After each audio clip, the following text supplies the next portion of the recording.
Donc, eh bien, merci d'être présent à cette première conférence virtuelle. Donc, on ouvre le bal aujourd'hui avec la ventilation en double flux de chez BGTube. Donc, moi, je suis le représentant pour toute la Wallonie, Bruxelles francophone, Grand-Duché de Luxembourg pour BGTube. Donc, on a un très bon partenariat avec Brainbox. Donc, de là, on a lancé un peu cette conférence. Habituellement, on fait des portes ouvertes.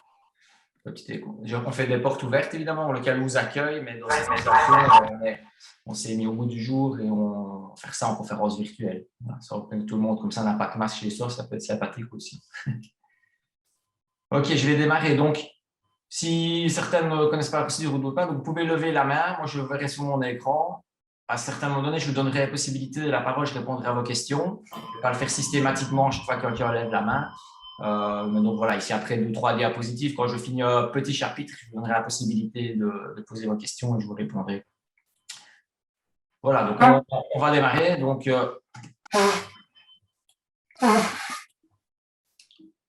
c'est bien. Voilà, donc sur la présentation de donc, BGTube, ici, on va principalement parler de la VMC, donc ventilation mécanique contrôlée à double flux. Donc, c'est-à-dire que pour le double flux, on a donc une aspiration dans certaines pièces et une pulsion dans d'autres pièces. Donc, on va essayer de détailler. Certains d'entre vous, évidemment, connaissent le système, d'autres pas. Donc, comme je n'ai pas la possibilité d'en discuter avant, je vais comme faire une présentation globale, générale dès le départ. Donc ici, donc on va en effet donc pulser donc, dans les pièces de vie qui sont telles comme le séjour, salle à manger, etc., extraire dans les pièces humides. Ça, c'est le principe d'une ventilation double flux. Donc on aura deux sorties, une pulsion que vous voyez en in sur l'écran, vous voyez la il y a ce système préchauffage, mais qui est déconseillé maintenant, et out en sortie extérieure. Ça, c'est un schéma de principe. On va voir en détail au fur et à mesure du PowerPoint vraiment les détails de chaque partie de la ventilation double flux. Donc, pourquoi ventiler? C'est souvent un peu la question. Vous êtes peut-être posé la question aussi. Vous devez isoler votre bâtiment de plus en plus. Évidemment, avant, on n'isolait pas les bâtiments. Donc, on avait une ventilation qui était naturelle, qui était incontrôlée, évidemment, mais une ventilation naturelle. Maintenant, on isole de plus en plus les bâtiments. Donc, ce qui crée énormément d'humidité dans votre bâtiment par le fait que les personnes génèrent énormément d'humidité, il faut le savoir. Donc, c'est surtout pour ça qu'on va ventiler un bâtiment, pas tellement pour l'oxygène, on n'avait pas de frais par rapport à cela. Et on le fait maintenant avec des systèmes D, donc le double flux, c'est le système isolé, avec une ventilation mécanique contrôlée, donc avec un moteur. Votre système 2 lui sera muni de filtres, donc qui va permettre de protéger votre échangeur, de filtrer l'air entrant, de protéger votre échangeur, et dans les deux sens. Pour vous présenter donc Brainbox, vous savez qu'on nous sommes partenaires. BGTube, si vous ne nous connaissez pas, on est donc une société, on travaille principalement du matériel professionnel avant un bon partenariat avec Brainbox depuis une bonne 25 ans, trentaine d'années. Donc c'est la BGTube, on est implanté à Arcelard, on existe depuis 1979. On a donc 38 employés, 11 au service d'études chauffage. Donc, vos plans de pause seront dessinés chez nous. Votre étude sera revérifiée après étude de Brainbox chez nous en interne. On est une société en Belgique qui représente 46 millions d'euros. Et voilà, et Brainbox est notre partenaire depuis plus ou moins 1990 pour le matériel chauffage, sanitaire et ventilation. C'est-à-dire si vous alimentez aussi votre chauffage, votre installation, chauffage par le sol, tout votre sanitaire, etc., c'est aussi BGTube, donc c'est tout un ensemble. Pour vous, c'est aussi une garantie, c'est aussi voilà, une garantie sur toute votre installation. Donc, le principe du système D, donc je vais toucher un petit mot en démarrant. Ici, vous le voyez imagé. Donc, vous voyez, je ne sais pas si vous voyez ma souris, mais si vous voyez, donc on a ici l'entrée in. Donc, l'entrée, on va aspirer l'air extérieur qui va rentrer dans l'unité, va être filtré pour éviter que toutes les particules ne passent à l'intérieur de votre bâtiment et n'encrassent votre échangeur.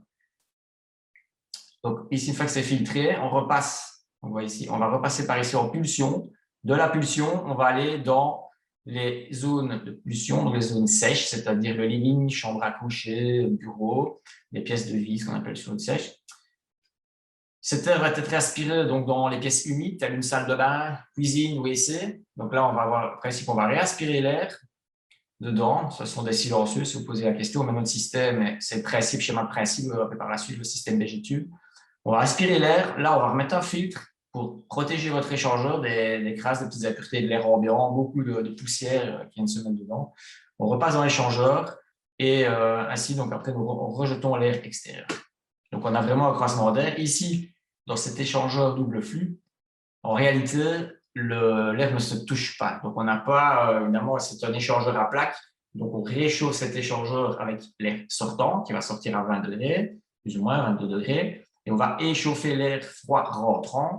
Il n'y a pas de contact direct, ça se fait avec des lamelles. Donc, ce sont des échangeurs en synthétique, toutes des lamelles un peu un genre de nid d'abeille qui va faire l'échange. Toujours sur une unité de ventilation, toujours raccordement au condensat. Parce qu'en hiver, la température extérieure est très basse et le choc thermique avec la température intérieure génère beaucoup de condensation. Donc, on peut toujours bien raccorder cette unité de ventilation au condensat. Donc, ça nécessite pour vous une alimentation, enfin une décharge d'eau et une alimentation de 120 volts classique en 16 ampères.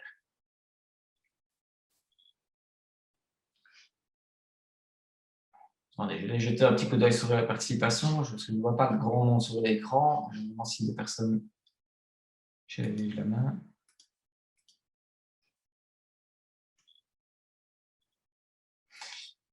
Voilà, ok. Je ne maîtrise pas super bien le Zoom, donc ne vous inquiétez pas. Voilà, donc au niveau des unités de ventilation, donc Brainbox vous allez consulter Brainbox pour ceux qui n'ont pas encore fait ce déjà fait. Brainbox va se rendre ou chez vous, par mail, avec un représentant de chez eux, donc ils ont tout un système en interne qui va venir vous rendre visite chez vous, sur chantier, pour vous aider à calculer votre installation, pour faire tout le suivi d'installation. D'après ce calcul de votre ventilation, de votre bâtiment, d'après la puissance, vous allez avoir un certain mètre cube d'heure. Donc, vous voyez ici 250, 350, un autre 350 sur le deuxième modèle. Je vais vous expliquer pourquoi.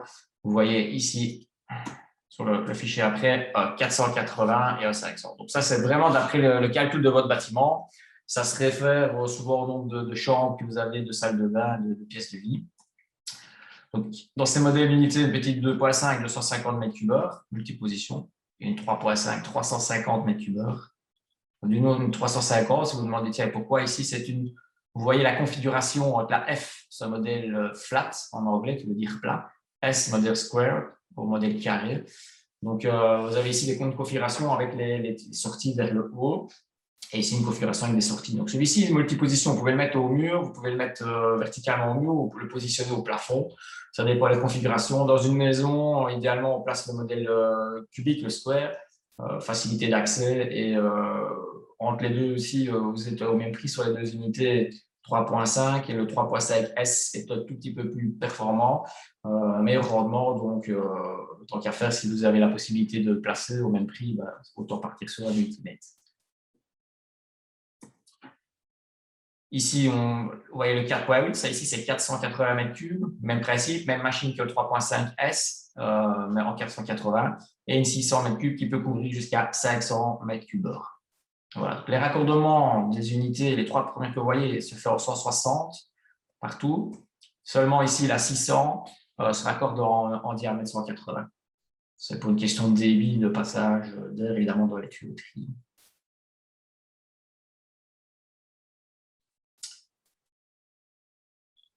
Donc ici, une présentation du 2.5. C'est plus idéalement pour des maisons, c'est très très rare puisque on a une chambre, c'est plus pour des appartements, des petits locaux. C'est une unité qui est multiposition, compacte, elle fait un poids de 30 kg. Donc toutes nos unités sont munies de régulation Newell interne. Ici, on est dans les performances du marché à plus de 80%. C'est-à-dire que cette unité-là développe 250 m3 à 200 pressions de Pascal et un maximum de 49 décibels à fond de puissance, quoi. Voilà, vous voyez les dimensions ici. Donc 59 sur 1 mètre, 250, donc c'est relativement plat, relativement compact. Voilà, ça touche vraiment les petits bâtiments ou appartements. Ça peut très bien se mettre dans un immeuble d'appartement avec plusieurs appartements. On en fait régulièrement. Les boîtes filtres, donc vous voyez ici les boîtes filtres noires, sont en système de croix, là et là. Ce sont les filtres donc pour l'extraction extérieure et pour l'extraction intérieure. Donc toujours, et ça, donc, ça nécessite un entretien tous les 3 mois. donc les aspirer, 6 mois, ça dépend un peu des bâtiments, et une fois par an, les remplacer. Donc, vous pouvez les acheter via le Brainbox, via le site directement en commande, ils seront livrés chez vous, sans souci. Unité, cette unité sont toujours commandées, enfin généralement, vous pouvez les commander le plus simple avec les commandes sans fil par interrupteur classique, ou par chez Brainbox, si vous travaillez avec leur système, ils proposent aussi une domotique qui peut piloter l'unité de ventilation. Le pilotage d'unité de ventilation reste toujours assez basique. Vous allez modifier 2-3 vitesses, mais l'important, c'est de pouvoir les piloter, ça c'est sûr. Bypass intégré de 100% et des diamètres de sortie 160. Vous avez un prix approximatif ici, la fin de 1760 € pour l'unité. Comme ça vous donne déjà une petite idée de l'unité. Voilà, ici, un montage mural, comment se présenter. Donc ici, le montage mural vertical. Vous voyez donc les sorties. Vers le haut, on est vers le bâtiment, vers le bas, on va vers l'extérieur, tout simplement parce que pour une question technique, le condensat, donc l'eau va toujours descendre, donc l'extérieur va se faire vers le bas. On voit ici le raccordement du condensat qui se fait par-dessous. Position verticale, position au plafond. Donc très important quand vous montez au plafond, c'est toujours de laisser une petite pente, comme vous voyez ici, de 1%. Donc l'unité fait plus ou moins 1 mètre, donc vous lui laissez 1 centimètre, c'est très bien. Il y a des cales de réglage pour pouvoir le faire, afin vraiment que toute l'eau puisse vraiment s'évacuer facilement par le condensat ici et repartir à votre égout. Voilà, c'est très important ce système d'avoir toujours, le mieux c'est d'avoir un tuyau transparent qui permet de voir si l'eau est bien intégrée dans le tuyau, parce que s'il n'y a pas d'eau, il risque d'avoir une aspiration par ce trou de sortie d'évacuation de condensat.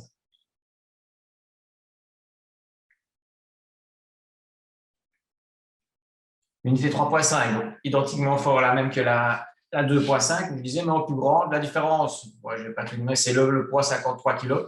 Celle-ci, 80% de rendement, 350 m3 à 220 pression pascal, une unité qui fait 44 dB. On rentre vraiment dans les machines les plus silencieuses du marché.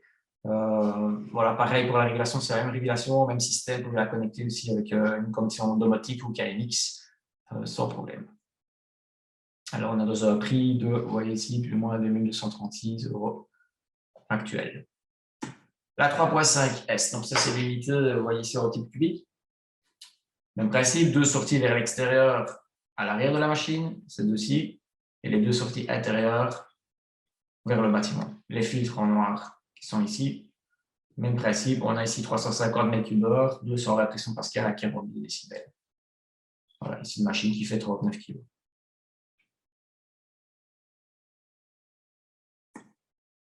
La 4.8, complètement identique à la 3.5, vous voyez, 3.5, 4.8. Sauf que, ici une petite erreur, c'est 480 m3, petite erreur dans mon PowerPoint. Donc, elle arrive jusqu'à 480 m3. Là, on commence à couvrir des bâtiments qui ont 3 chambres, 2 salles de bain, des maisons plus confortables. On a besoin de ces 480, tout en ayant toujours une machine performante et silencieuse. Vous voyez ici, donc, elles sont équipées nouvelle génération de ventilateurs, évidemment. Ce sont des machines qui ont été étudiées il y a quelques années, mais qui ont 3 ans de fonctionnement. Donc, c'est vraiment dans les nouveautés du marché. BGTube essaie vraiment d'être toujours très actif et très attentionné au niveau des rendements, des normes PEB, etc. Donc, on doit vraiment, en tant que fabricant, être à la pointe de la technologie si on veut être bien positionné sur le marché et proposer des machines qui sont vraiment performantes. Donc, si vous retrouvez dans les notices les tableaux graphiques, ça vous donne un peu un aperçu. Voilà, ici à 350 m3, le nombre de pression pascal à 450 des machines, etc. Évidemment, donc, nous sommes toujours tous sujets au rapport PEB, votre bâtiment comme nous, donc on doit vraiment être très attentif à cela. Donc, nos machines sont toutes certifiées PEB, évidemment. Sur le site de PEB, vous trouverez des infos. Vous pouvez voir ici, voilà, donc on parle de la 3.5F. Celle-ci, en première vitesse, c'est un réglage qui peut être effectué, évidemment, qui va être effectué par votre bâtiment. 104, 200 m3, vous voyez qu'à 350 m3, elle fait 80% de rendement. Quand on diminue un petit peu, évidemment, on augmente un peu le rendement. Débit maximum de 350 m3, le ventilateur consomme 170 watts.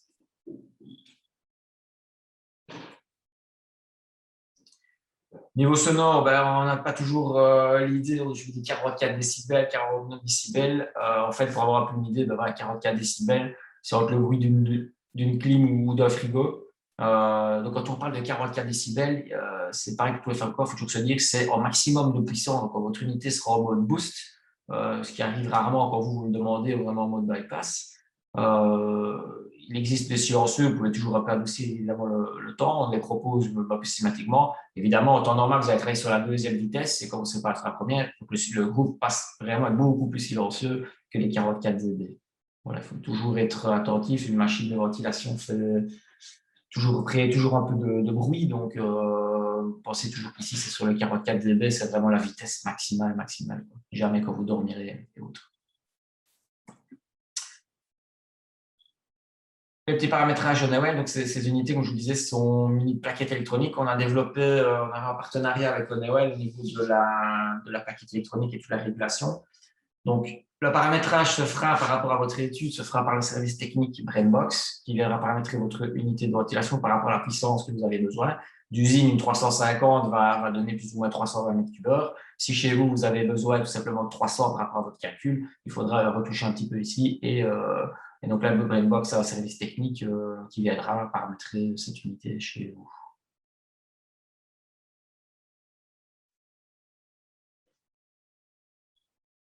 Au niveau ici des commandes, vous voyez la possibilité d'avoir, donc l'interrupteur RF, c'est le classique. Donc, vous voyez ici un petit bonhomme qui ressort d'une maison. Donc, cette personne-là, donc on est un peu sur la première vitesse, c'est-à-dire quand vous êtes hors de chez vous, vous appuyez ici, vous êtes sur première vitesse de votre unité, donc sur une 350 de moyenne, vous partez sur le fait que vous serez plus ou moins à 100 m3, 30% de la puissance de l'unité. Quand vous êtes chez vous, deuxième vitesse, donc là, vous travaillez à 150, plus ou moins la moitié de la puissance du groupe, à 50%. Et alors, vous avez ici sur l'interrupteur un petit horloge. Donc là, on arrive en mode boost. Quand vous cliquez dessus, vous avez donc une période séquentielle de 30 minutes. Donc, quand vous appuyez une fois, elle va aller 30 minutes en vitesse maximale, deux fois, 1 heure, trois fois, 1 heure et demie. Donc, vous pouvez appuyer comme ça, ainsi de suite. Ça, vous allez l'utiliser lorsque vous recevez du monde chez vous. Donc là, on met un peu plus fort. Si vous voulez faire un petit rafraîchissement passif en été, donc on a des températures très hautes la journée. La nuit, ça se rafraîchit assez fort. Donc, vous pouvez, avant d'aller dormir, mettre votre machine sur mode boost. Pour ne pas l'oublier, ben voilà, vous dites je vais mettre la machine 2 heures en mode boost, vous appuyez 4 fois, elle passera en mode boost. Le petit bouton que vous voyez ici, le auto, ça c'est quand vous équipez votre unité de ventilation de sonde d'humidité ou de sonde d'alimentation, comme vous voyez ici à côté, en CO. Donc, quand elle est sur unité, vous le mettez en automatique et à ce moment-là, c'est par rapport à l'humidité de votre pièce. Donc, le mode va se mettre en automatique et il va gérer automatiquement l'unité de ventilation par rapport à l'humidité. Il faut savoir que vous voyez les deux sondes ici. Donc, la première sonde d'humidité et la sonde CO. Au milieu, il y a un rond, vous voyez comme ça imagine. C'est un petit creux qui est refait dans l'unité. C'est tactile en fait.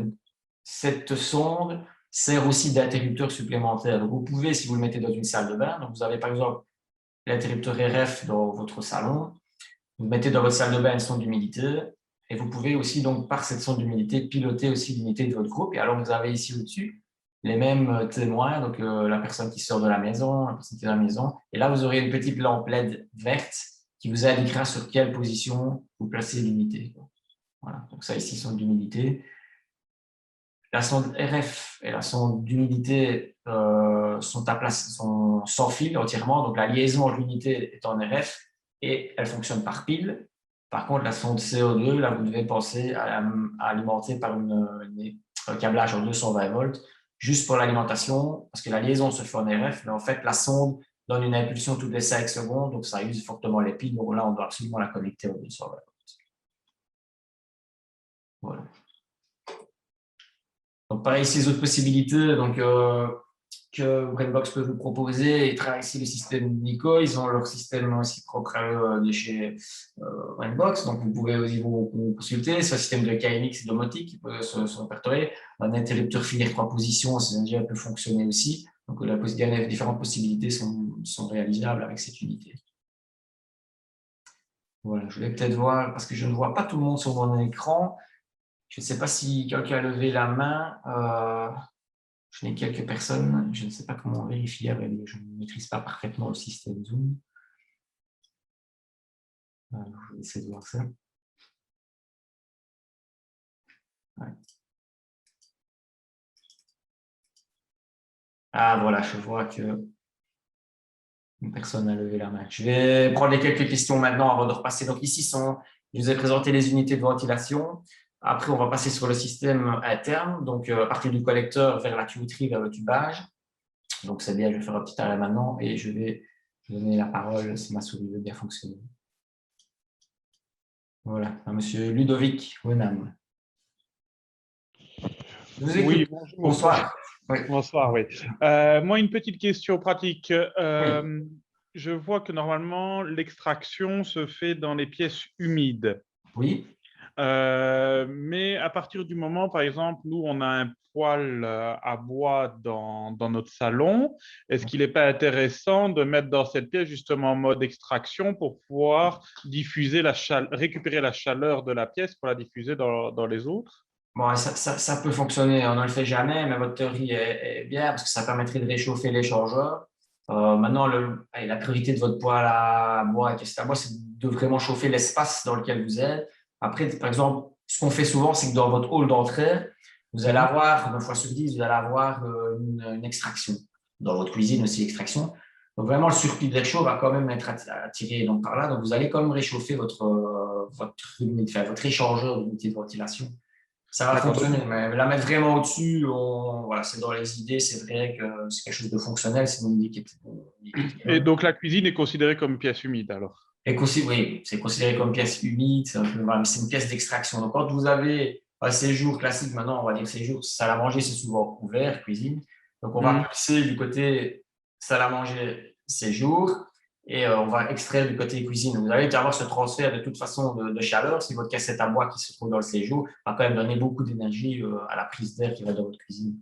Ah oui, d'accord, ok. Ouais. Voilà, mais on n'en met pas spécialement une au-dessus. Voilà, c'est vrai que ça pourrait se faire, mais ce n'est pas idéal. Parce que votre cassette à bois ne va pas fonctionner tout le temps. Donc, ça veut dire que par moment, il faudrait avoir la possibilité de fermer cette bouche et de la piloter au moment où vous ne l'utilisez pas, parce que votre extraction va être là. Donc, c'est assez compliqué à gérer. D'accord, ok, ça va, très bien. Voilà, il faut toujours Merci. être conscient J'aurais que une la autre question, ventilation. mais je pense que c'est plus tard. Oui, voilà. Il faut toujours être conscient qu'une ventilation double flux fonctionne en permanence dans votre bâtiment, même quand vous augmentez les vitesses, vraiment pour ventiler. Donc, voilà, c'est cette constance. S'il y a un circuit de chaleur dans des pièces de vie, vous allez quand même réchauffer votre échangeur pour le reste, pour la circulation des champs. Ça va, Voilà. très bien, merci. Je baisse la main. Ah, je vois M. Jacques a levé la main. Voilà, M. Jacques. Voilà. Voilà. Bonsoir. Une question. Combien de commandes RF peut-on avoir dans le bâtiment? Voilà. D'avoir une dans la cuisine, une dans la chambre à coucher, comme ça, bon, ben, on démarre à Ouais, différents. voilà. Il faut savoir que la commande RF coûte au prix plus ou moins 60 €, je crois, donc ce n'est pas quelque chose d'exorbitant. Et vous pouvez, sur toutes ces unités de ventilation, vous pouvez mettre jusqu'à 30 sondes, donc soit tout confondu, donc ce soit des interrupteurs, soit la sonde d'humidité ou soit le sonde CO2. Vous pouvez en mettre jusqu'à 30. OK, merci. C'est très facilement paramétrable. Vous pouvez par la suite aussi, si vous ne le faites pas tout de suite, racheter des commandes sur fil, pardon, et vous paramétrez votre unité avec une coupure et c'est très facilement faisable par la suite. Vous n'êtes pas obligé à l'installation de prévoir vos dits d'interrupteurs. Vous pouvez faire ça facilement, sauf la sonde de CO2, comme je disais, tout à fait câblée avec une prise. Il faut juste penser à l'alimentation. C'est tout. OK, merci. Ça va? Merci.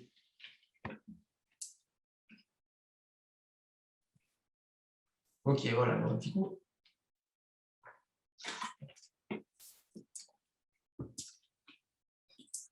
Ah, monsieur Waxeler. Oui, bonjour, bonsoir à tout le monde. Bonsoir. Première question, je me suis laissé dire que la vitesse de croisière de la VMC était en position 1. Or, quand vous nous l'expliquez, vous avez l'air de dire que quand on est à la maison, il faut le mettre en position 2. Oui, donc c'est toujours en fait, normalement, on est sur position 2 pour avoir vraiment la ventilation lorsque les habitants sont sur place. Maintenant, il est vrai qu'en Belgique, beaucoup de monde, c'est pour ça que vous laissez ça, mais les places sur les positions 1, parce qu'en Belgique, nous avons des normes de ventilation qui sont relativement élevé par rapport au reste de l'Europe. Donc là, ils doivent toujours travailler sur les troisième vitesses. Nous, ici, on travaille sur les deuxièmes.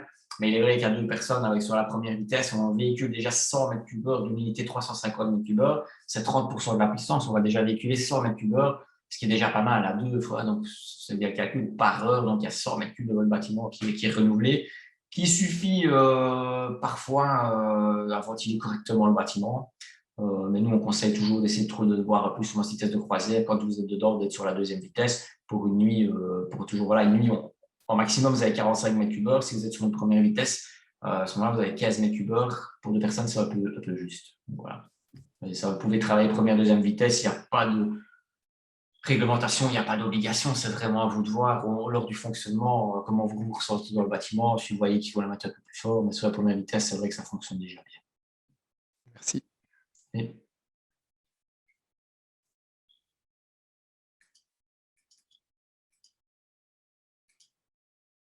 Ok, voilà. Donc, on va continuer par la suite. Je vais un peu toucher sur le bouton. Voilà.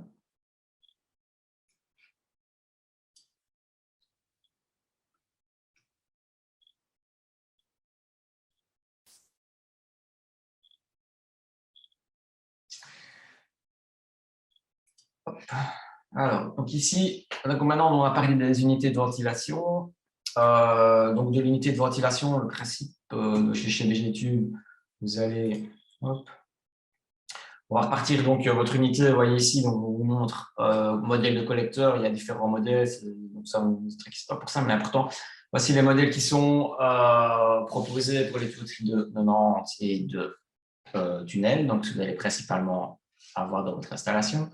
Donc, vous pouvez avoir, il y a différents modèles de collecteurs, vous verrez en fonction. Donc, ça, nous, on va vous aurez l'étude complète. Donc, faut pas, c'est pas à vous de calculer le nombre de, qu'est-ce que vous aurez comme collecteur, le nombre de tuyaux, tout ça sera bien détaillé sur l'étude de Brainbox et sur l'étude BGTube. Donc, on vous dira vraiment ce que vous devez mettre. Les collecteurs sont ici donc en métallique, ils restent en apparent en encastré. Vous avez donc à l'intérieur de ce collecteur une isolation sonorisante et antibactérienne à couper lors de l'installation. Donc, du principe, on va donc partir votre unité de ventilation vers un collecteur de pulsion, un collecteur d'extraction. Pour ceci, on va utiliser les tuyauteries soit tronc du tunnel pour faire la jonction. Ici, j'ai mon PowerPoint. Donc, vous pouvez, comme vous voyez ici, donc on a un schéma sur la droite, c'est souvent un peu le cas des rez-de-chaussée avec un chauffage par le sol. Et ici, sans chauffage par le sol. Quand vous n'avez pas de chauffage par le sol, évidemment, ben là, c'est très simple. On a sur vous voyez les OPDI ici en dessous, une chape de compression, et puis donc vous avez votre finition, votre chape de finition. Donc là, on y intègre la ventilation dedans, si c'est en chape. Vous pouvez évidemment les mettre en apparence avec des tuyaux ronds et faire des caissons sur le coin. Vous pouvez les encastrer. Donc, les tuyauteries sont anti-bactériennes statiques intérieures et extérieurement n'ont pas de contrainte à être mis en chape ou hors chape. Donc, c'est vraiment pareil. Quand vous avez un chauffage par le sol, pas mal de monde se pose toujours la question, vous passez tout ça. Donc, dans cette première chape, soit en PU, soit de propreté que vous allez avoir, vous allez passer dedans ici vos tuyauteries de ventilation. Par la suite, on chape la hauteur de chape PU et vous venez poser votre chauffage par le sol par-dessus. Et puis, il y aura une chape de finition et votre carrelage. Donc là, les tuyauteries, il existe différentes sections. Vous allez travailler principalement, c'est pour vous expliquer, mais c'est sur 395, mais l'idéal pour les bâtiments, c'est de travailler en 90 mm parce qu'on véhicule jusqu'à 50 m3. Maintenant, on étudie plusieurs possibilités. Donc, dans l'avenir, peut-être qu'autre chose sera proposé aussi. Donc, voilà, il y a différentes possibilités. Donc, c'est du tuyau qui est livrable en rouleau de 25 mètres. Donc, pour le tuyau de rond, donc ici, par exemple, vous allez avoir un tuyau rond comme celui-ci, vous voyez ici. On montre le coupe au cutter, mais en fait, ça, c'est une idée. On a développé un coupe-tube comme celui-ci. Donc, en fait, vous avez un coupe-tube, vous voyez, qui est développé comme celui-ci, que vous pouvez acheter chez VGTube avec une lame type comme pour les tapis plats. Faites toujours très attention parce que c'est assez dangereux. Et donc, vous venez clipser, donc, comme on voit ici, dans votre tuyauterie. Ça. Et puis alors, le fait de tourner, en fait, vous allez tout simplement couper et vous retrouvez donc avec un tuyau qui est vraiment coupé très net pour la suite de l'installation. Sur cette tuyauterie, vous allez placer, vous voyez ici, donc un joint qui sera livré avec. Donc c'est un joint en caoutchouc noir qui vient se mettre sur la deuxième partie, ici, à clipser dessus, qui vous permettra d'avoir une étanchéité parfaite de votre installation entre rentrer dans des classes d'étanchéité D, ce qu'on appelle ça. Donc c'est la classe d'étanchéité la plus forte du marché. Voilà, donc c'est étanche D au niveau d'étanchéité à l'air. Après, vous clipsez dans l'embourron. Ici, je vous montre, c'est une pièce voilà, en fin de jonction. Donc, des fois, vous pouvez, pour un gain de place, donc, travailler avec le tube tunnel, comme celui-ci, qui véhicule aussi 50 mètres cubeurs, donc qui est très pratique. Et là, donc, on a des pièces, on a beaucoup de pièces, donc tout ça, on sera détaillé dans votre étude. Pour pouvoir faire la jonction d'un tube de Nantes vers un tube tunnel, donc il y a des accessoires coudés. Par exemple, voilà, ici, si vous voulez faire une descente plus encastrée, vous pouvez toujours mettre un coude. Donc, il y a des manchons toujours à joint ici qui sont livrés avec le tunnel. Comme ça, vous voyez un petit peu les pièces. Voilà, alors ça y est, clipsé dedans et on a une étanchéité parfaite de l'installation.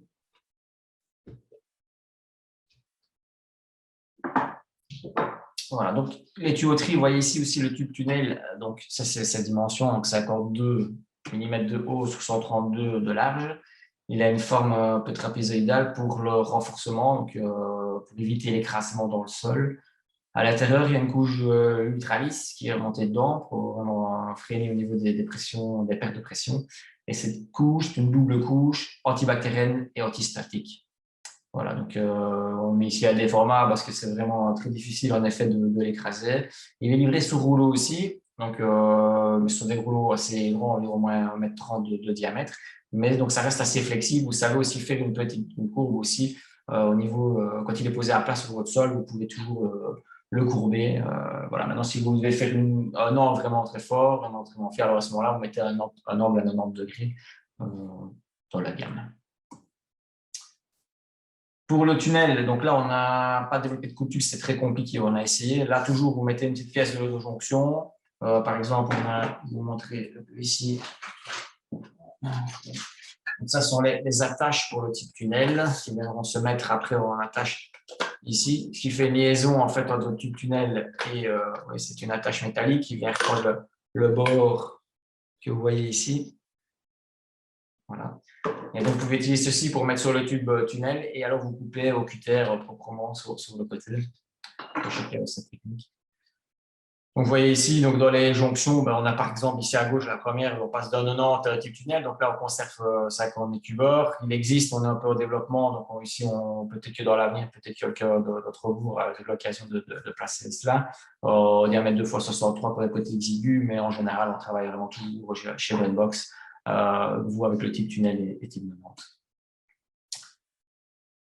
Voilà un peu les pièces de jonction que vous retrouverez. Vous retrouverez tout ça sur le site internet. Donc, vous pouvez, donc sur le site Brandbox, c'est vraiment qui est déjà très complet. Vous pouvez aller sur le site BGTube. Vous retrouverez aussi tout le tarif qui est dessus avec toutes les pièces.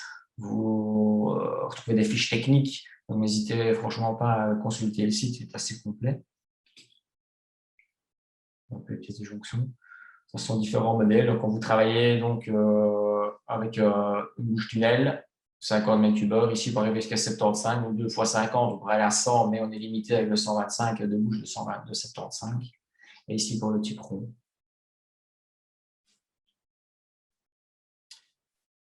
En finalité de votre installation, donc quand vous avez placé donc, vos collecteurs, tubages et bouches de sortie, donc qui sont celles-ci, à l'intérieur de cette bouche de sortie, donc par ici en dessous, vous pouvez placer donc, vous placerez un régulateur de débit.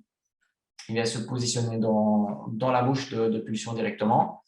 Donc, vous remettez votre grille par-dessus, ou alors vous avez aussi des bouches classiques ou des bouches décoratives. À ce moment-là, vous pouvez remettre un modèle carré avec un petit collet qui vient se pousser, qui va se clipser dans votre tuyauterie de 125 aisément. Voilà. Donc, au niveau du réglage, vous pouvez déjà les pré-régler d'après l'étude. Maintenant, ici, dans le service technique Brandbox, vous pouvez demander la mise en route aussi par Brandbox avec donc les réglages de régulateurs, de débit, etc. Voilà, donc ici un peu petit résumé entre guillemets. La ventilation de BGTube, Redbox, en fait, a été vraiment développée. Donc, c'est un outil professionnel. On a développé ça aussi pour le professionnel qui démarre et pour les particuliers. Donc, c'est très facile à installer soi-même. Vous recevrez, on va le voir ici par la suite, un plan de pause donc, qui est vraiment bien détaillé, qui est dessiné au format informatique avec des couleurs. Vous voyez un coupe-tube qui est développé pour pouvoir couper le tube. Donc, voilà. Donc, dans les atouts, ici, vous voyez, l'installation est étudiée pour le bâtiment, équipée sur base de plans.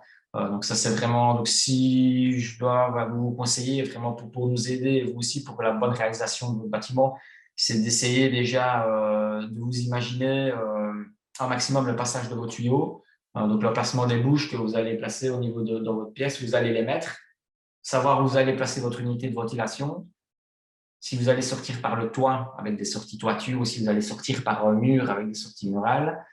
Et voilà, et déjà un peu vous pensez les liaisons, tiens, je dois aller du point A au point B, est-ce que c'est réalisable, est-ce que j'ai des niveaux, est-ce que j'ai des poutres qui passent dans le chemin, est-ce que je préfère encastrer, est-ce que je préfère avoir ça dans l'écharpe, est-ce que je préfère faire dans… Donc voilà, donc déjà essayer de visualiser tout cela, d'en discuter avec le représentant qui sera là également pour vous aiguiller. Et voilà, et plus nous, nos BGTube, on va avoir un feedback de votre part et Brandbox va avoir un feedback de votre part, plus l'étude va être proche de la réalité et ce sera évidemment un plaisir pour tout le monde parce que tout se passera pour mieux. Nous, on arrivera à dessiner votre plan à l'accessoire près, donc ce sera sympathique pour vous d'avoir évidemment le bon matériel sur chantier et pour nous aussi de ne pas devoir revenir pour remodifier cela par la suite. Voilà, donc organe flexible, évidemment très facile à manipuler. Donc tous les profils, comme on met ici, donc avec une couche intérieuriste antistatique, voilà, ça nécessite des réglages par le spécialiste, comme vous le disiez. Donc Brandbox a ces spécialistes en question. Et voilà, donc ici on respecte tous les normes et les qualités de produits.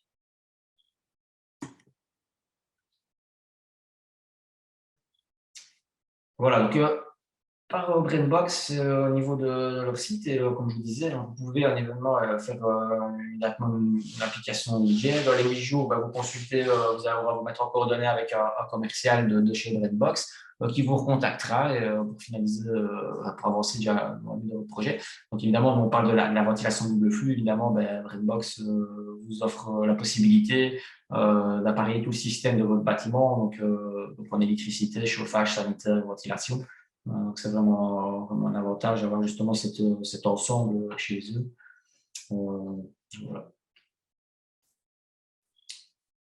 Je vais vous montrer ici donc visualisation d'une étude profilière. Donc ça, c'est en finalité quand vous aurez déjà bien rencontré ce représentant, quand vous aurez bien avancé dans le projet, que vous serez avancé et prêt à démarrer par sa commande. On va donc faire l'étude avec un plan de pause, donc on sera très proche de la réalité. À partir de ce moment-là, ça va être de vérifier et vous de finaliser, passer la commande et de vous organiser. Donc nous, Brandbox vous proposera donc de finaliser la commande. On peut tenir votre commande sur appel et ce sera livré directement via chez BGTube. Une de mes collègues vous contactera, vous mettra en contact pour votre livraison et on vous livrera de chez nous. Donc voilà, visualisation. Donc ça va un peu vous parler, c'est peut-être plus simple ce que je vous disais tout à l'heure. Donc vous voyez ici, c'est une unité de ventilation type plafonnier. Donc, on va parler d'une 3.5 F, modèle flat, modèle au plafond. Vous avez une sortie extérieure aspiration, une sortie pulsion de côté. De l'autre part du bâtiment, on repart ici vers un système double de collecteurs. Ça, c'est un système type 63. On peut faire dessus, mais c'était vraiment pour bien vous imaginer tout. Souvent, donc chez Brandbox, vous allez voir, on va jouer aussi la facilité et la longueur de tuyauterie. Vous allez travailler avec des collecteurs type de tuyauterie 90, comme je vous disais, et tunnel. Donc, vous n'aurez pas ces deux collecteurs, mais comme ça, vous pouvez imaginer par espace un peu ce que ça peut représenter. Et on va partir du collecteur vers les bouches de pulsion ou d'extraction, tout simplement. Donc, sur un plan 2D, ça va donner… Voilà, ici, une idée, donc le montage en diamètre 90. Donc ici, vous voyez l'unité de ventilation, collecteur de pulsion. Vous voyez en rouge, donc chambre 2, chambre 3, chambre 1, donc des bons pulses dans les chambres. Vous voyez, donc à chaque fois, tout est bien dessiné. Donc, vous avez ici c'est une tuyauterie et en extraction également.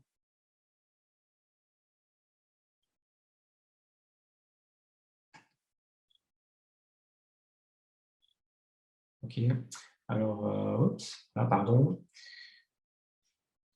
Donc, vous recevrez un plan détaillé comme ceci, hein, avec évidemment les tuyauteries et les bouches.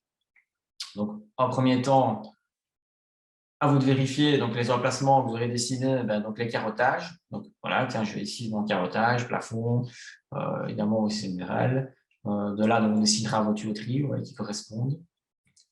Donc, nous, on a un détail complet ici avec votre unité de ventilation et les accessoires nécessaires.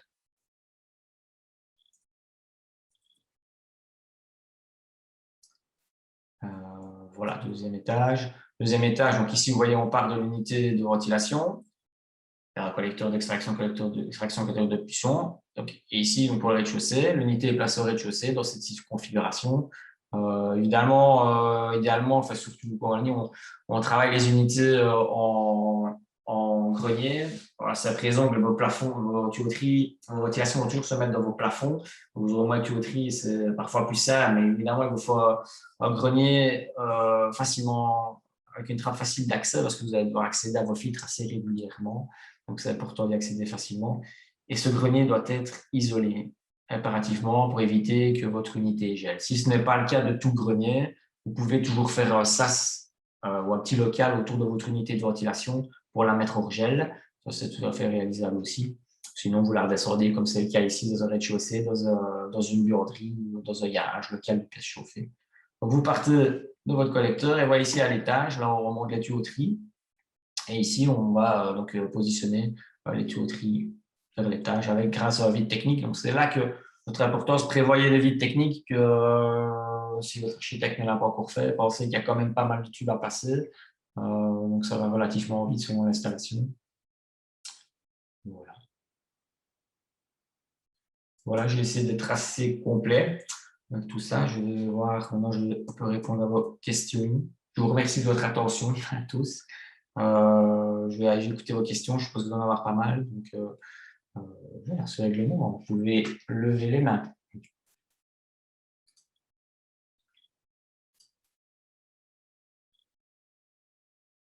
Attendez, je vais arrêter ceci. Hop.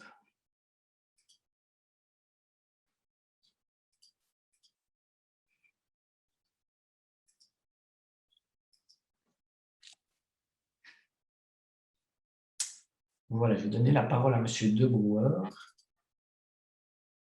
Voilà, M. Debrouwer. Oui, merci. Bonjour.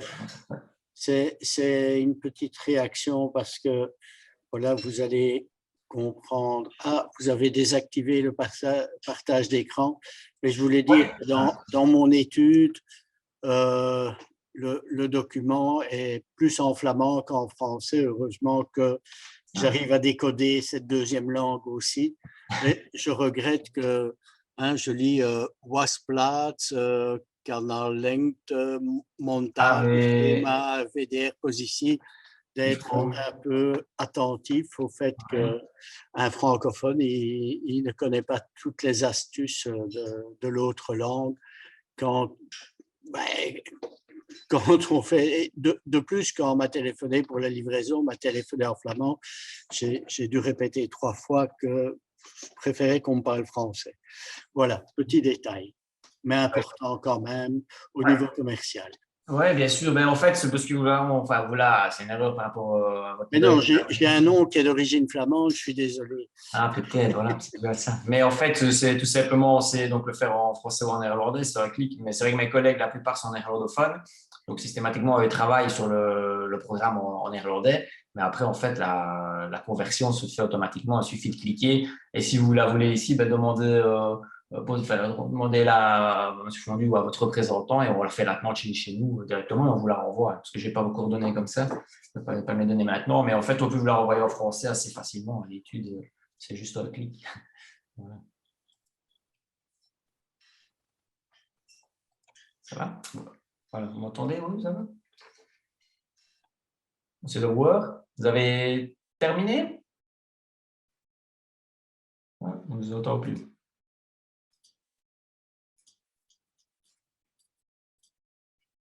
Oui, j'ai terminé. Ouais. Merci. Ah ben voilà, ça va, Oui, merci. vous avez répondu, excusez-moi, je croyais Oui. que vous parliez à Donc, la si vous la voulez personne. en français, il n'y a pas de souci, on vous la fait en français, on fait de la demande. Et Oui, voilà. bon, je me suis débrouillé, mais enfin, bon, j'ai un peu tiqué quand Oui, ça j'ai va. vu les choses. Dans un pays, plusieurs langues, donc c'est pas toujours évident, c'est vrai. Non, je sais. Ok, ça Voilà, va, merci. attirer l'attention. Donc, Oui, bah oui, je baisse la main. oui.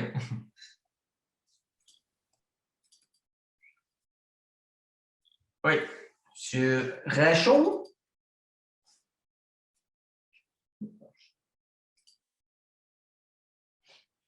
Oui, Roger.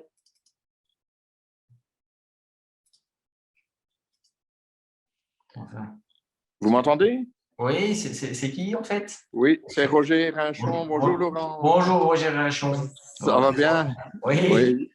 bien Je sûr. suis client hein, donc d'une VMC 600 mètres cubes qui a été effectivement très facile à placer. Oui, Maintenant, j'avais une petite question. Je ne me souviens plus. On avait parlé du détalonnage des portes oui.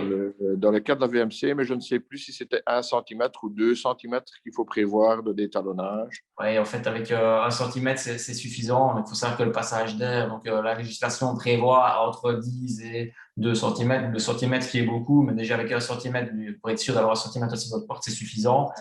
Il faut toujours penser qu'une porte aussi n'est pas entièrement étanche. Vous avez toujours un passage d'air par une clinge, donc c'est largement suffisant pour y passer. Au maximum, on va véhiculer dans une pièce 75 mètres cubeurs. Donc là, ça représente plus ou moins donc, 1 centimètre sur une largeur de porte de 80. Donc vous savez largement un 80 de passage, donc c'est largement suffisant. OK, ça va. Merci, monsieur Lachon. Merci beaucoup.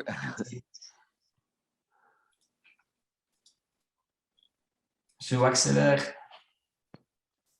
Bonjour. J'ai 3 petites questions.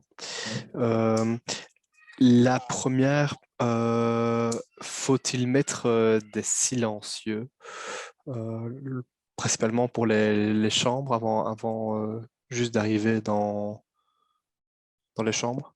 Dans la bouche. Donc, en fait, par le principe du système hein, donc, des VGTU, vous allez partir de votre unité de ventilation, vous allez vers un collecteur de pollution, un collecteur d'extraction. Et puis, chaque pièce, chaque local de votre maison va être équipé d'une tuyauterie différente. Donc, on n'a pas le phénomène comme avec le galvanisé, entre les chambres, d'avoir un transfert de bruit. Donc, ce que vous pouvez avoir, c'est le bruit qui vient de l'unité. Donc, nous, ce qu'on fait, on vous conseille, vous allez recevoir dans l'étude, on va mettre un silencieux, comme vous dites, donc on va mettre avant le collecteur de pollution et avant l'extracteur d'extraction. D'accord. Voilà, donc vous allez le placer donc départ de votre unité de ventilation. Donc vous avez ça mesure, il y a 2 modèles, mais c'est 30 cm, donc il faut prévoir entre les deux 3 cm. L'unité de ventilation, on va entre les deux, donc le collecteur et l'unité, vous allez placer votre silencieux à ce niveau-là. Et là, D'accord, ouais. C'est 2 concepts complètement différents par rapport au gain. Galvanisé. Voilà. En fait, c'est bien que vous soulignez justement cette question-là, avec le galvanisé, le phénomène qui se crée justement, c'est qu'on va partir avec une tuyauterie générale. Donc, on va parler de la pulsion ici pour des chambres, comme vous questionnez. Donc, on va démarrer l'unité de ventilation, on va aller vers donc la première chambre, on va mettre un piquage à T. Et de cette première chambre, on va aller vers la deuxième chambre, on va faire le piquage, Oui. on va sur la troisième chambre. Et donc là, il est vrai que même si on met un silencieux au départ de l'unité, vous allez avoir un transfert de bruit entre la première et la deuxième chambre, et la deuxième et la troisième chambre. Donc, quand on travaille avec ce système galvanisé, l'installateur ou la personne qui va bien vous conseiller, vous conseillera en effet de remettre chaque fois un silencieux entre chaque pièce. D'accord. Surtout les chambres, évidemment. Ce qui a le coût. Et donc, voilà, on a un système synthétique facilement montant pour vous, mais qui est beaucoup moins bruyant et qui est un tout petit peu plus cher que le système galvanisé, mais finalement, quand vous voulez bien faire l'installation galvanisée, vous devez mettre des silencieux entre les pièces, etc. Donc, finalement, ça vous coûte plus cher, donc beaucoup plus encombrant. Voilà, donc c'était une bonne réaction, en effet. Et au niveau de l'entretien, alors, pas au niveau des filtres qu'il faut aspirer régulièrement et changer, mais au niveau de toute la tuyauterie, comment est-ce qu'on entretient? Ça. Donc, voilà, au niveau des filtres, ça, on l'avait dit, tous les 3 mois, 6 mois, avoir votre habitation, voir s'il a travaillé sur la première vitesse, deuxième vitesse, troisième vitesse. Évidemment, ça va avoir un accroissement différent. Donc, ça, vous l'aspirez simplement les 3 mois, les 6 mois. Et une fois par an, vous remplacez votre type de filtre. Si vous faites très bien ça, vous allez voir que votre unité va très, très peu s'encrasser au niveau de la pulsion vers l'intérieur, au niveau de l'échangeur. Donc, par la suite, on conseille tous les 2 ans, 2, 3 ans, qui peut avoir évidemment un fonctionnement. Donc, démonter votre ventilation, donc le capot, tout simplement, ouvrir votre ventilation, sortir l'échangeur, vous verrez s'il est encassé. Vous pouvez le nettoyer franchement à l'eau, vous faites ça en été quand il fait bon, vous nettoyez correctement à l'eau, etc. Vous le remontez dedans. Donc, les ventilateurs ont de la poussière, puisqu'ils ne sont pas soumis à l'eau. Vous les aspirez, vous nettoyez un peu au pinceau, proprement, pour nettoyer l'intérieur de votre unité et vous la refermez. Donc ça, on conseille, voire après, surtout quand c'est une nouvelle installation, après 2 ans, faites-le, ouvrez votre unité, regardez, il y a Wi-Fi, c'est pas compliqué. Oh. Voilà, et jetez un coup d'œil vert dans votre unité, vous voyez un petit peu. Dans la réalité, souvent, à 3 ans, 4 ans, on commence à avoir un encrassement. Donc ça, vous pouvez nettoyer. Et alors, les tuyauteries, jusqu'à maintenant, on évalue cela comme c'est un tube antistatique, ça devient beaucoup moins, à une dizaine d'années. Maintenant, le phénomène vers la pulsion, vous avez quasi rien au niveau de la pulsion d'encrassement. Et au niveau de l'extraction, par contre, on peut avoir un peu plus de poussière et autres qui vont s'accumuler à certains endroits. Maintenant, ça reste de l'extraction, donc au niveau, point de vue santé, au niveau hygiène de vie, c'est moins grave évidemment que des tuyauteries aux pulsions. Voilà, mais on parle d'une dizaine d'années avant de commencer à nettoyer vos tuyauteries. Voilà, Et au bout de 10 ans, comment est-ce qu'on les nettoie? Donc pour le nettoyage, il y a maintenant des sociétés qui font ça sur le marché, donc avec des systèmes de cannes de nettoyage, avec des produits de désinfection. Ça dépend de votre tuyauterie. Il existe aussi un système de boules, d'insufflation de boules, comme on peut utiliser pour les systèmes d'aspirateurs industriels. Donc on va injecter des boules dans la tuyauterie qui sont nettoyées dans un sens ou dans l'autre, puisque en fait, entre votre, si vous ne mettez pas donc, de collecteur en chape, etc., entre votre bouche de pulsion et d'extraction, et votre collecteur, votre tuyauterie va être en une pièce. Maintenant, parfois, on fait des jonctions en tunnel et rond, donc selon là, on essaie un peu d'éviter ça, mais quand on n'avait pas le choix, il faut bien le faire. Donc là, alors, à ce moment-là, il faut absolument passer avec des petites cannes des longues cannes de nettoyage. Super, merci beaucoup pour vos réponses et pour votre présentation. Oui, merci. C'est une première, on espère que ça fonctionne bien. Très bien. Merci, M. Axel.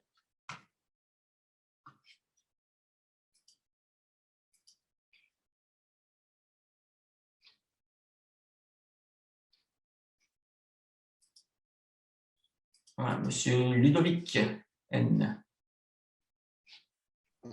Oui, bonjour, vous m'entendez? Oui, je vous entends. Voilà. Voilà, j'avais quelques petites questions concernant. Moi, c'est une installation qui est déjà faite. Oui. On m'a fourni le groupe de ventilation, c'est le Smart Touch 450. Ah oui, oui. Je voulais savoir quelle était la différence par rapport au modèle que vous avez présenté aujourd'hui. Donc le 450, moi je vous ai présenté les nouveaux modèles, c'est vrai. Donc le 450 ici donc, est sorti de gamme et remplacé par le 4.8. Le 450 est une unité toujours, voilà, on termine ici, mais donc toujours très performante sur le marché.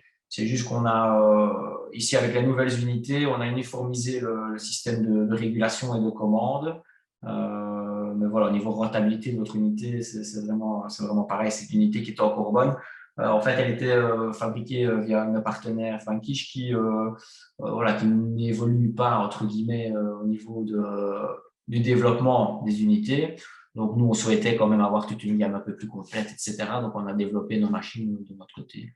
Mais voilà, vous avez une très bonne machine. Les 450 sont de très bonnes machines qui fonctionnent chez nous depuis, je ne peux pas dire une dizaine d'années, certainement, à mon avis. Voilà, qui restait toujours à la pointe, mais c'était plus un peu au niveau techno, au niveau régulation et interrupteur. Voilà. D'accord. Justement, je vais rebondir là-dessus parce que c'était justement une de mes questions. J'ai vu que vous avez présenté des interrupteurs. Je voulais savoir si c'était possible pour ce modèle-là. Non, on ne savait pas le remettre parce qu'en fait, le modèle Smart Touch, comme l'indique un peu son nom, c'est un système qui est utilisé avec une application qui pourrait être piloté avec justement un Smart Touch, les téléphones et autres. Donc, voilà. Maintenant, vous pouvez faire une autre connexion, et ça de chez Vanvox, vous pouvez faire une connexion par interrupteur. Vous avez mis une domotique ou autre chez vous? J'ai mis une domotique, oui, mais je n'ai pas encore mis le système avec la tablette et tout ça. Je me laisse la possibilité pour après, mais je ne l'ai pas encore. Oui, voilà, donc ça, on peut voir pour le piloter.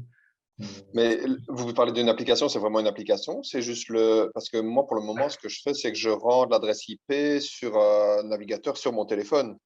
Ouais, voilà, donc vous vous connectez avec l'adresse IP, hein, donc il va se reconnecter directement sur l'unité, et donc il y a une application Frankish, enfin, une application, oui, non, c'est par le net, c'est par une application, c'est par le net, et là vous accédez donc à votre, je ne sais pas si vous avez, vous accédez donc via le site, et vous avez possibilité de piloter les vitesses, de voir les rendements de votre unité, température d'insufflation, température de sortie, vous voyez, vous avez ça quand vous vous connectez. Oui, justement, enfin, j'ai en effet le choix des 3 vitesses, Ouais. mais je trouvais justement que l'application était très difficile d'accès, elle buguait beaucoup. Et Ah. c'est pour ça que je voulais savoir s'il y avait vraiment une application qu'on télécharge sur Play Store ou quoi, et s'il y avait un autre système. L'application, non, sur ce système-là, non. C'est de pouvoir le connecter avec un commutateur, à ce moment-là, oui. Mais sinon, non. Mais sinon, je peux me renseigner alors auprès de Brainbox peut-être pour Oui, ouais, ajouter quelque chose. ouais, tout à fait. La Ok, possibilité de le connecter autrement. Ouais. Parce que c'était vraiment ces unités, c'est ça que je disais, cette régulation-là a été développée vraiment au moment ici, il y a quelques années. C'est quoi, tout le monde voulait tout gérer avec son smartphone. Et donc, on a développé ça à ce moment-là avec eux. Et maintenant, on repart sur un système quelque part plus basique qui fonctionne aussi bien. Voilà, ouais. c'est l'évolution. Ce qui est important pour vous, c'est que vous avez fait votre unité est une bonne unité, et des bons rendements, toujours actuellement. Voilà, donc, une unité qui est prouvée. Brandbox en a passé énormément. Ça doit. D'ac- D'accord. Il ne faut pas avoir Euh, une unité pour acheter une nouvelle, quoi. non, non, non, ouais, je comprends. Ok, d'accord. Et je reviens aussi sur ce que le monsieur avant moi a discuté en ce qui concerne les silencieux. Moi, pour mon plan, je n'avais pas de silencieux prévu. Ouais, il est vrai qu'avant, on ne les mettait pas, en fait, c'était dans les options. Donc, toutes les personnes qui ont ici jusqu'à quelques temps étaient dans les options de silencieux. Vous voyez, on n'avait pas de silencieux. Enfin, je ne sais pas si au niveau au bruit de votre installation, si vous en êtes content ou pas, mais ça reste assez silencieux, quoi. Donc, on mettait ça en option, toujours. Et maintenant, ici, c'est vrai que les coûts un peu des silencieux ont diminué. Donc, on les propose dans l'offre systématiquement. Maintenant. Et c'est au client de dire, OK, je le mettrai par la suite ou pas. Mais voilà pourquoi vous n'en avez pas. Mais vous pouvez les rajouter si vous avez 30 cm de disponible en tuyauterie entre votre unité de ventilation et votre collecteur. Vous pouvez rajouter ce silencieux. Ils sont Bah, ici au prix tarifaire à 45 € hors TVA. Donc, c'est à 60 €. d'accord. Et il faut le mettre sur les deux, l'extraction et la pulsion, ou juste sur la Ouais. pulsion? Idéalement, on nous les montre sur les deux. L'endroit où ça vous allez faire, vous l'entendez le plus, c'est la pulsion, c'est souvent vers les chambres qu'on attend. C'est ça, c'est ça. Voilà. Donc, vous pouvez déjà mettre un minimum sur la pulsion. Nous, on conseille aussi de le mettre sur les deux. Ça enlève le bruit vraiment de l'unité de ventilation. On met aussi sur l'extraction, ce qui est moins grave parce que ce sera votre salle de bain. Quand vous lavez, c'est pas trop grave. Quand vous êtes à la toilette, pas trop non plus. Voilà. Mais nous, sinon, systématiquement, on les met sur les deux. Si vous n'avez pas de place, mettez-les déjà sur la pulsion, essayez et vous verrez un peu la différence, quoi. C'est le résultat. Et il y a une possibilité de les mettre plus loin, je dirais, un peu avant la bouche, au niveau des gaines de 90. Une fois que vous êtes dans les 90, non, parce que là, il faudrait impérativement le mettre avant votre collecteur ou sur le collecteur ou sur l'unité de ventilation. Voilà. Ok, ça va. Et alors, j'ai remarqué, est-ce que c'est possible que ce groupe-là, quand il fait très froid, il se coupe? Si vraiment vous êtes en période vraiment de gel très fort, à moins qu'il y ait vraiment des moments trop prolongés, à ce moment-là, l'échangeur, il y a trop de différence de température entre l'extérieur, donc si on a vraiment à moins 15 par exemple, et l'intérieur, donc quand il y a une différence trop importante, l'unité va se mettre en sécurité pour éviter le gel à l'intérieur, ça c'est inévitable. Ouais. D'accord, donc je ne dois pas m'inquiéter à ce niveau-là. Non, ouais. Ok, ça va. Et la dernière question au niveau de la chambre, justement, je remarque que moi, dans votre plan, vous avez prévu 2 bouches. Enfin, voilà, j'ai une chambre de 15 mètres carrés. Est-ce que ce serait dû au volume d'air de la chambre? Pour une meilleure ventilation, vous avez 15 mètres carrés par bouche? Non, non, j'ai 15 mètres. La chambre fait 15 mètres carrés. Ouais. Et sur votre plan, il est prévu 2 bouches de ventilation. Et je pensais que parce que c'est juste dans cette chambre-là, c'est la nôtre, c'est dans cette chambre-là que j'ai le problème de bruit. Et je me demandais si ce n'était pas dû au fait que j'avais 2 bouches alors que toutes les autres chambres en ont qu'une. Ouais. Non, justement, on essaye justement par ces 2 bouches justement que ça crée moins de bruit.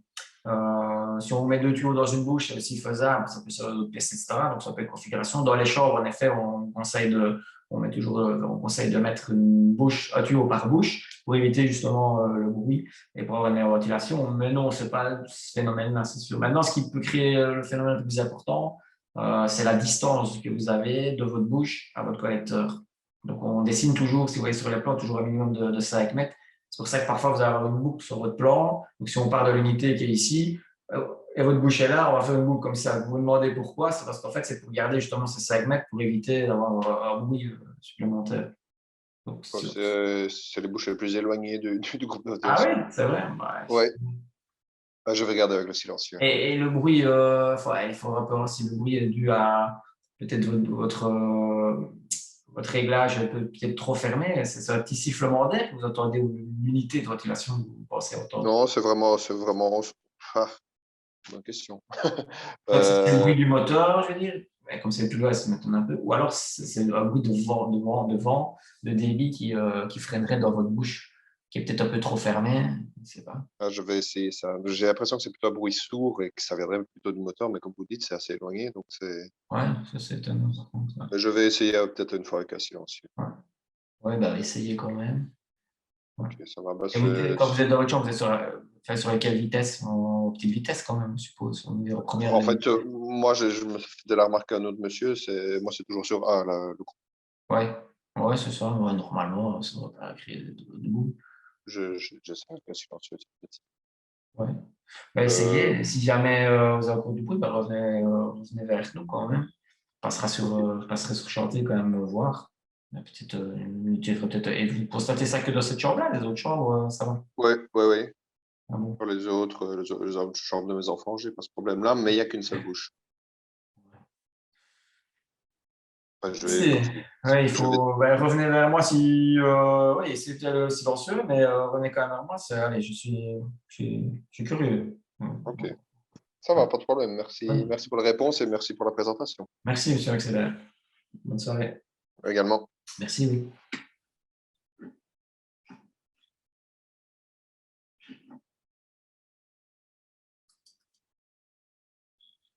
Monsieur Baudard. Oui, bonjour. Bonjour. Merci pour la présentation. J'ai une petite question sur le détail par rapport au bruit aussi. Lorsque vous parliez, je pense que c'était 42 décibels et tout ça, c'est le bruit du moteur?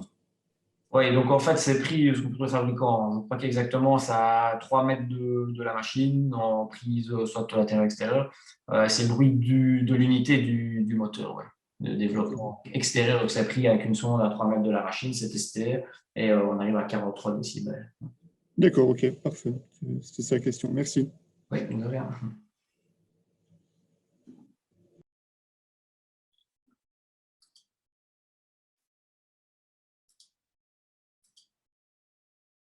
Monsieur Wenham, bonsoir. On ne vous entend pas. Oui, voilà, désolé. C'est que je fais un peu mes travaux de rénovation en même temps. Vous êtes sur le chantier en même temps. Voilà, tout à fait. En fait, moi, j'avais juste une petite question parce qu'en fait, j'ai déjà une VMC qui est installée ici. Donc, on va réadapter et tout. Mais je voudrais pouvoir déplacer certaines bouches on va dire, de 20-30 cm. Est-ce que c'est possible de remettre un raccord pour dépasser d'une vingtaine de centimètres si j'ai passé? C'est extensible les tuyaux ou extensible, non. mettre un raccord? Si vous tirez dessus, non, c'est pas extensible, mais vous pouvez mettre un manchon. Ce sont des tuyaux ronds de diamètre 90 que vous avez. Oui, je pense, oui. Oui, ben là, vous voyez, il existe des manchons. Voilà, donc il existe des manchons, et comme je vous montrais tout à l'heure, donc vous recoupez le joint, vous mettez le manchon entre les deux, et vous pouvez remettre un morceau de tuyauterie entre les deux. Et alors, voilà. Si vous la prolongez, attention quand même de voir combien de mètres. Donc, c'est important de ne pas dépasser les 20 mètres, parce que l'étude a été faite par rapport à votre débit. Donc, si vous rallongez de trop, vous allez perdre du débit, et on risque de ne plus arriver au débit nécessaire au bout de bouche. Non, c'est pour pouvoir décaler la bouche de 30-40 cm. Oui, sans problème. Pour le bien de la maison. Ouais. Je veux notamment faire descendre un tuyau pour descendre le linge, mais j'ai la conduite qui est mise dans l'axe. Ah oui, c'est bien que vous, justement, on peut soulever un peu ça. C'est vrai que sur les aléas, il faut il y a quand même pas mal de tuyauterie à passer. Et il faut passer l'électricité, il faut passer le sanitaire, il faut passer les décharges, il faut passer la ventilation. Donc, en effet, sur chantier, il faut avoir la possibilité de s'adapter un peu. Nous, on essaie de faire les études au plus précis possible. Après, voilà, vous devez être plus flexible et pas hésiter justement à poser cette question, téléphoner chez Brandbox, chez VGTube pour pas faire de bêtises et poser la question si vous pouvez le faire. Voilà, mais même, c'est ça ma question, c'était même pour une petite distance, ça ne me perturbe pas de mettre un manchon pour une petite distance. Non, pas du tout. 30 cm, il n'y a vraiment aucune crainte à ce niveau-là. D'accord, ok, ça va. Très bien. Si, j'avais, excusez-moi, encore une question. Oui, Et on peut facilement aussi changer d'affectation, de passer d'une pièce qui est en extraction en pulsion et inversement si on…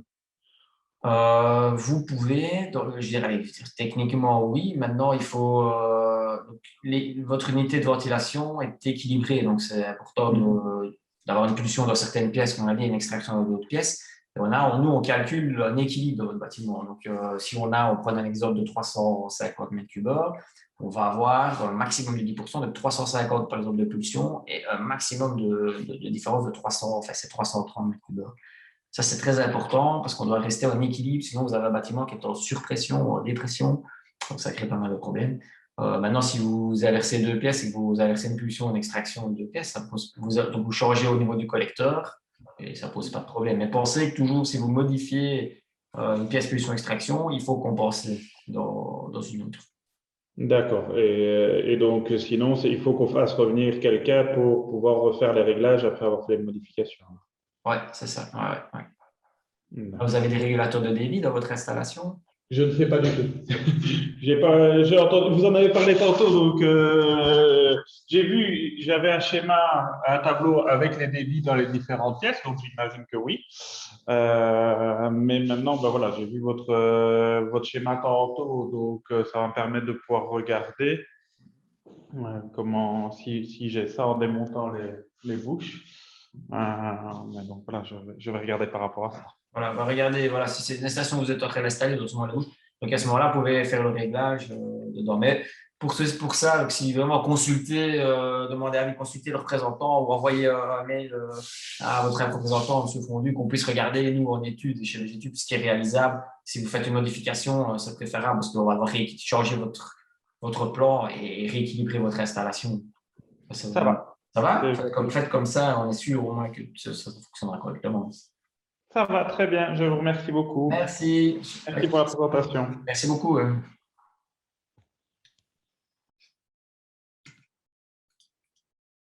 Monsieur Genon? Non. Oui, Ouais. je ne sais pas si vous m'entendez. Oui, je vous entends. Bonsoir. C'est une question en fait assez naïve.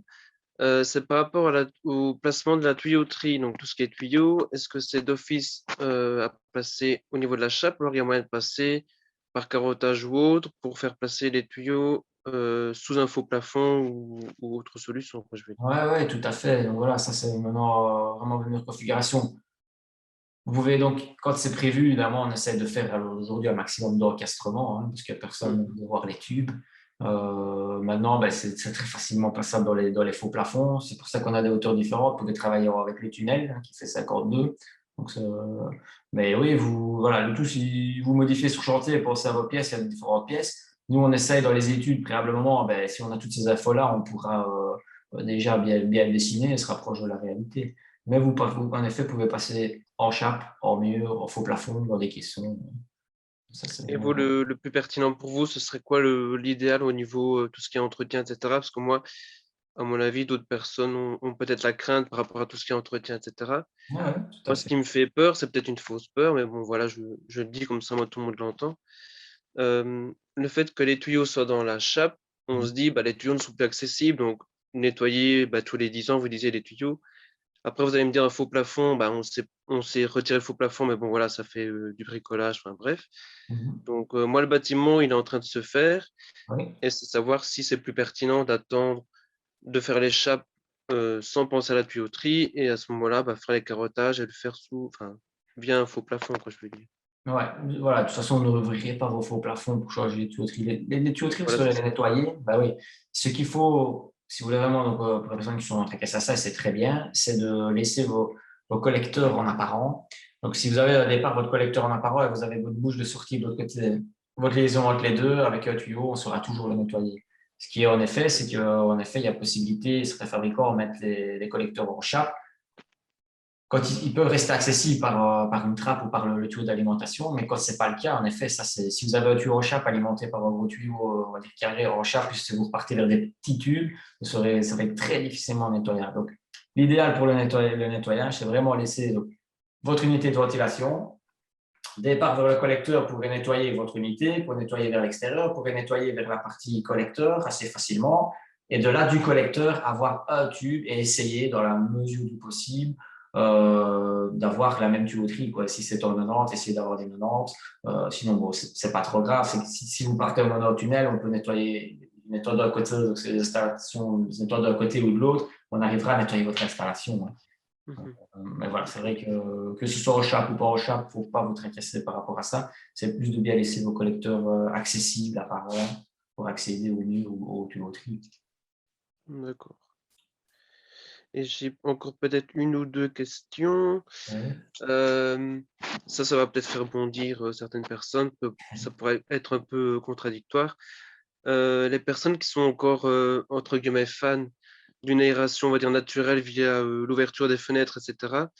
Est-ce que ça va jouer quelque chose au niveau de l'unité de ventilation, ou alors ce n'est pas recommandé, ou qu'est-ce que vous en pensez, vous, par rapport à Non, ça? pas du tout. Ça ne doit pas du tout être une contrainte. En fait, l'unité EMC est idéale quand justement tout est fermé. Si vous habitez en ville où vous avez des bruits extérieurs, un aéroport, des routes, etc., c'est un avantage parce que vous pouvez en effet laisser vos fenêtres fermées. Il y a un système de filtration qui va quand même filtrer votre air entrant. Il faut quand même se rendre compte si vous habitez en ville. Vous allez vite voir que les filtres deviennent relativement vite noirs dû à la pollution. Maintenant, il ne faut certainement pas se priver d'ouvrir les fenêtres. Ça n'a aucun impact au niveau de votre unité de ventilation parce qu'en fait, vous n'allez pas créer plus d'extraction, plus de pulsion, vous n'avez pas d'impulsion du vent. Donc, vous allez juste ouvrir le volume. Donc, ça n'a vraiment aucun impact. Vous n'allez pas abîmer votre unité, vous n'allez pas avoir d'impact au niveau de votre ventilation. On ne va pas surconsommer ou sous-consommer, ça, c'est pas un problème. Surconsommer, il n'y a pas de problème par rapport à ça. Non, du tout. L'unité ne va rester sur la même vitesse et vous allez l'enclencher. Ça ne va pas avoir d'influence, mis à part si vous ouvrez la fenêtre et qu'il fait très froid et que vous allez refroidir votre bâtiment. Donc là, il y aura une influence sur toute votre installation. Sur la température, oui. Oui, voilà, c'est ça. Et en été, ben, évidemment, s'il fait très chaud, vous ouvrez votre fenêtre, vous allez faire rentrer l'air chaud que par la filtration. Voilà, ça n'a aucun intérêt. Voilà, c'est ça. Mais non, sérieusement, il ne faut pas du tout se tracasser. C'est vrai que c'est souvent une question qui est soulevée dans des maisons passives ou semi-passives.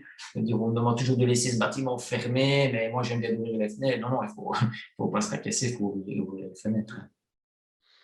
Et dernière petite question, bon, là, par les temps qui courent, ce n'est pas facile. Mais le jour où nous pourrons voyager, etc., donc les personnes qui vont en congé une semaine ou deux, ou peut-être plus longtemps, le bâtiment va rester, l'air ne va pas circuler, on va dire, donc vu que la centrale va être coupée, je suppose. Est-ce qu'il faudrait relancer la machine au moins en mode boost pour renouveler l'air, ou qu'est-ce que vous recommandez? Non, ce qu'il faut, c'est ne dire surtout pas couper la machine. Donc la laisse en première vitesse alors. Voilà, vous la laissez sur la première vitesse. Quoi. Okay. Parce qu'en fait, il faut toujours se dire que c'est quand les tuyauteries sont encrassées, où il y a des bactéries qui sont dedans, vraiment que les bactéries vont se développer quand le système est à l'arrêt.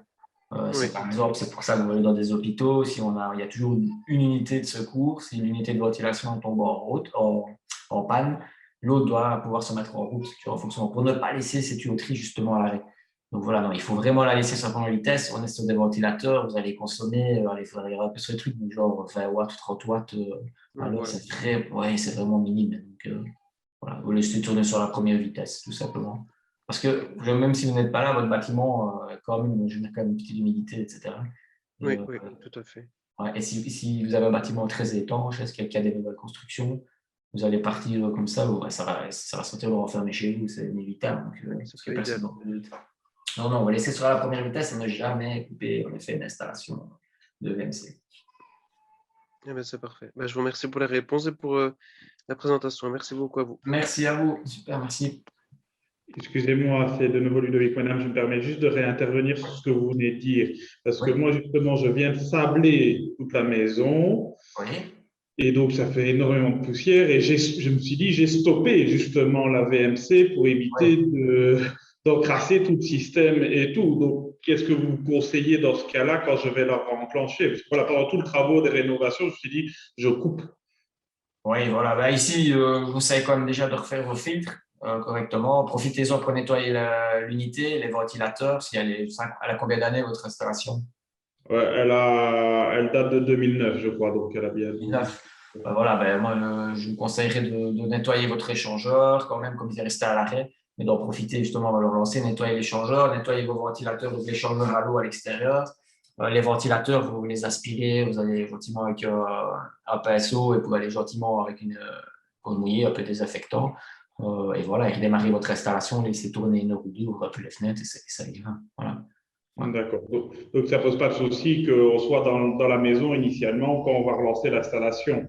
Je veux dire non, mais allez, c'est quand même par acquis de conscience. Voilà, je la laisserai quand même tourner peut-être une heure avant, fenêtre ouverte, comme ça vous êtes sûr que s'il y a quoi que Une ce heure. soit. Une Oui, heure. voilà. Oui, non, mais on n'est pas encore dans le lieu, donc c'est comme ça que je prévois avant Ouais. l'aménagement, après les travaux, de comment on va enclencher, s'il faut laisser 24-48 heures tourner en n'étant pas dedans. Oui, c'est ça. Non, non, ouais, je vous conseille de le faire. Voilà. Et nettoyer bien votre unité, parce que c'est surtout au niveau de l'unité, dans les tuyauteries, bon, ça peut aussi se générer, mais c'est l'unité filtre énormément au niveau, parce que c'est au niveau de la pollution que la crème va se faire l'extraction. De toute façon, même s'il y existait réellement une bactérie dans la tuyauterie, tout va vers l'extérieur, donc il n'y a pas de crainte. Au niveau de la pollution, et c'est dans l'unité, bon, parfois on va ouvrir les unités. J'espère, je suppose que vous entretenez bien votre installation, votre. Je viens de racheter il y a 3 jours la maison, donc. Voilà. Mais voilà, donc si vous allez vérifier, parce que bon, c'est pas toujours le cas. En général, pour les particuliers comme vous, en plus vous faites vous-même, ici la plupart de la clientèle Brainbox, en général, entretient bien ces unités. Mais voilà, c'est pas toujours le cas. On peut tomber sur des unités qui sont très très encrassées. Évidemment, une unité comme ça qui reste à l'arrêt, c'est loin d'être l'idéal au niveau de la bactérie. Ouais. D'accord, ok. Donc il vaut mieux que je la relance assez rapidement, quoi. Ouais, voilà, profitez-en, nettoyez bien l'installation, comme pour mieux, faites bien tout, et puis vous la relancez au plus vite, en effet. Ça va, très bien. Ah Merci. Merci à vous.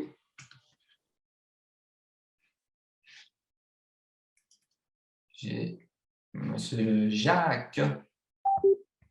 Oui, bonjour. Oui. À nouveau. Rebonjour. J'ai deux questions peut-être assez basiques. Oui. La première, c'est au niveau de la prise d'air, donc pour faire rentrer l'air dans le bâtiment. Oui. Si on a le choix des façades, est-ce qu'on privilégie la façade sud ou la façade nord ou une façade ouest-ouest? Oui, il n'y a pas vraiment de théorie parce que dans certaines situations, ben, pour l'été, ça va favoriser si vous êtes en façade nord. Par contre, pour l'hiver, ça favorisera si vous êtes en façade sud. Donc, voilà, il n'y a pas vraiment. Ce qui est important, c'est surtout les espacer. Si vous mettez une d'un côté ou de l'autre. Voilà, maintenant, en général, on va privilégier plus le système de réchauffe, donc de mettre en façade sud pour l'hiver, ça se fait pas pour l'hiver. L'aspiration, parce que bon, c'est pour l'hiver que ça a plus de rendement. L'été, bon, parfois, ça dépend de comment vous vivez, mais tout le monde ouvre les fenêtres, etc. Donc, ça n'a pas vraiment d'impact. C'est plus pour l'hiver, donc on vous conseille de le mettre en façade sud au niveau de l'extraction. Ok. Et ma deuxième question, on m'a dit que si je mettais un poêle à bois, il fallait prévoir que ce poêle à bois ait une arrivée d'air depuis l'extérieur directement, un échappement à l'extérieur, pour éviter de déstabiliser la VMC, en fait. Après, qu'il y ait vraiment trop d'air dans la pièce. Oui, sur certaines cassettes à bois, les fabricants vous conseillent, parce que c'est un gros débit d'air, de mettre une alimentation quand votre cassette à bois fonctionne. Si votre bâtiment est très étanche, un bâtiment voilà, une semi-passif, mais ça, le fabricant vous le dit de le faire. C'est vraiment pour les cassettes qui ont déjà un gros débit au niveau de ventilation. Voilà. Ce que vous allez avoir comme phénomène dans un bâtiment avec VMC ou sans VMC, mais bon, avec VMC, c'est toujours du cas des cas, c'est quand vous allez allumer une cassette à bois, le bâtiment est très étanche et vous avez une unité de ventilation, il est vrai qu'il fonctionne, mais qui est en équilibre. Donc, quand vous allumez votre cassette à bois, ce bâtiment est étanche, vous n'avez pas assez d'air pour l'allumer, donc vous risquez d'avoir, si la pression atmosphérique extérieure est trop basse, vous risquez d'avoir justement une dépression dans votre bâtiment et que cette cassette à bois refoule. Et par exemple, si en même temps vous cuisinez et que votre hotte de ventilation est à fond, donc a tendance à justement l'aspirer, vous avez un refoulement. Donc quand vous allumez, toujours dans des bâtiments étanches avec VMC, c'est toujours d'ouvrir une fenêtre si la température atmosphérique, dans les cas où il fait assez froid, aux alentours de 0 degrés, la pression atmosphérique très basse, au niveau de l'allumage, une fois que c'est en fonctionnement, la ventilation a quand même son équilibre, donc ça n'a pas beaucoup d'impact. Mais ils conseillent, en effet, les fabricants conseillent toujours cette amenée d'air parce qu'en fait, vous avez un véhicule énormément de prise d'air et d'oxygène. Ok. Donc, dans la même idée, au niveau d'une hotte dans la cuisine, privilégier une hotte avec recyclage plutôt qu'une hotte avec extraction à l'extérieur. Voilà, c'est ce qu'on conseille. Maintenant, si vous travaillez avec une hotte extérieure, ça fonctionne aussi. Donc, c'est-à-dire que votre bâtiment va être en dépression le temps que vous cuisinez. Bon, ce sont des laps de temps relativement courts, ce sont des journées, à partir d'une heure ou deux, sauf si vous êtes cuistot, vous cuisinez toute la journée.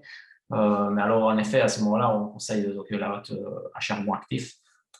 Mais les deux fonctionnent, ça fonctionne. On a quand même, souvent, ça dépend le volume. En fait, si vous êtes dans une cuisine fermée, qui est très, très fermée, je veux dire, à ce moment-là, on risque d'avoir ce phénomène justement de prise d'air. Maintenant, dans les bâtiments, la plupart du temps, on a des séjours salon, salle à manger et cuisine ouverte. Donc, vous avez déjà un grand volume, plus de passage d'air, donc ça ne crée pas de problème. Okay. Il y a eu quelques années, donc, dans les fabricants, et cette théorie, le développement de hottes donc, qui étaient connectées sur des unités de ventilation. Donc, c'est-à-dire quand la hotte s'enclenchait, on coupait l'extraction de l'unité de ventilation pour ne plus avoir qu'une pulsion. Mais c'était la hotte qui faisait l'extraction, l'équilibre en fait, de l'installation. Mais il faut savoir qu'une hotte, c'est vite, on est vite à 300 mètres cubes pour une très petite hotte, on monte jusqu'à 500 mètres cubes. Donc, quand on avait un bâtiment, une petite maison de 250 ou 300 mètres cubes, on était de toute façon en dépression. Donc, tout ça, les fabricants, on a abandonné. C'était vraiment problématique et très compliqué au niveau des régulations. Donc, en fait, maintenant, vous pouvez, franchement, ça fonctionne. Il n'y a jamais qui se plaignent au niveau des hottes d'extraction qui ont des VMC. Ok, merci. Voilà. Merci.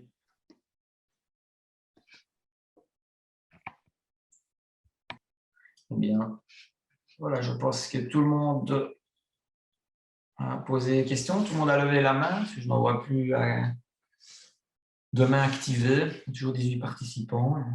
Ouais.